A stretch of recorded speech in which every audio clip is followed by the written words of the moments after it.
August ইস্তফা দিয়ে ভারতে পালিয়ে যাওয়ার পর থেকেই শেখ হাসিনার প্রতিক্রিয়া বা নির্দেশনা জানতে চাতক পাখির মতো অপেক্ষায় আওয়ামী লীগ নেতাকর্মীরা। ছাত্র জনতার রোষানল থেকে বাঁচতে দলের সিনিয়র নেতারা কেউ আত্মগোপনে আর কেউ দেশ ছাড়ার শূন্যতায় ভার্চুয়ালি এগিয়ে আসেন শেখ হাসিনা পুত্র সজীব ওয়াজেদ জয়। সামাজিক মাধ্যমে একের পর এক তাঁর বক্তব্যে হতাশার পাশাপাশি বিভ্রান্তিতেও পড়েন আওয়ামী লীগ নেতাকর্মীরা। বলতে গেলে ২৪ ঘন্টায় নিজেই নিজের বক্তব্যের বিরুদ্ধে হাজির হন তিনি। এতে আপৎকালীন পরিস্থিতিতে মনোবল দৃঢ় হওয়ার পরিবর্তে বাড়ছে বিভ্রান্তি। দিশাহীন হয়ে পড়ছে ঐতিহ্যবাহী দলটির বিভিন্ন স্তরের নেতাকর্মীরা। আমারও চিন্তার বিষয় না, আমার পরিবারের আর চিন্তার বিষয় না, আপনারা বুঝবেন।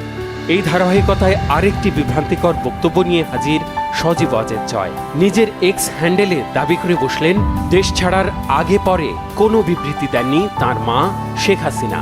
জানান মায়ের সাথে কথা বলেছেন, নিশ্চিত হয়েছেন গণমাধ্যমে প্রকাশিত মায়ের পদত্যাগের বিষয়ে বিবৃতিটি সম্পূর্ণ মিথ্যা ও বানোয়াট।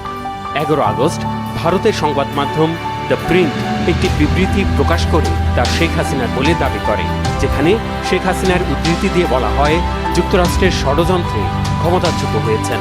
সেখানে পদত্যাগের কারণও ব্যাখ্যা করেন বাংলাদেশের সাবেক প্রধানমন্ত্রী। এদিকে ১৫ আগস্ট উপলক্ষে আরেক ভিডিও বার্তায় নেতাকর্মীদের নির্দেশনা দিয়েছেন জয়। বলেছেন বঙ্গবন্ধু ও জাতির পিতা শেখ মুজিবুর রহমানের স্মৃতি মুছে ফেলার ষড়যন্ত্র চলছে।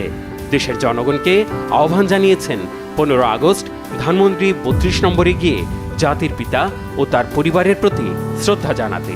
প্রটেস্টার তো বলবো না, এই মব জাতির পিতা বাসাটি পুড়িয়ে ফেলে।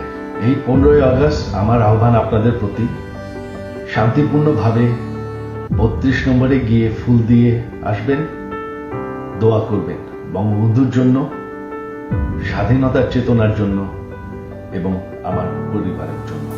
এদিকে শেখ হাসিনার পদত্যাগ ও দেশ ছাড়ার পর ভারতের সাথে বাংলাদেশের কূটনৈতিক সম্পর্কে অস্বস্তির বিষয়টি নিয়ে কথা বলেছেন মালদ্বীপ সফরে যাওয়া ভারতের পররাষ্ট্রমন্ত্রী এস জয়শঙ্কর। বলেছেন প্রতিবেশী দেশের উন্নয়ন, নিরাপত্তা আর অর্থনৈতিক চাপ মোকাবেলায় যুক্তরাষ্ট্র বা চীন নয়, ভারতেরই আন্তরিকভাবে এগিয়ে যাওয়ার নজির রয়েছে।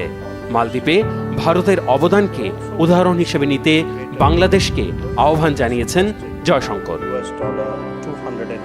Mehra Hussain Khan, Bangla vision news desk.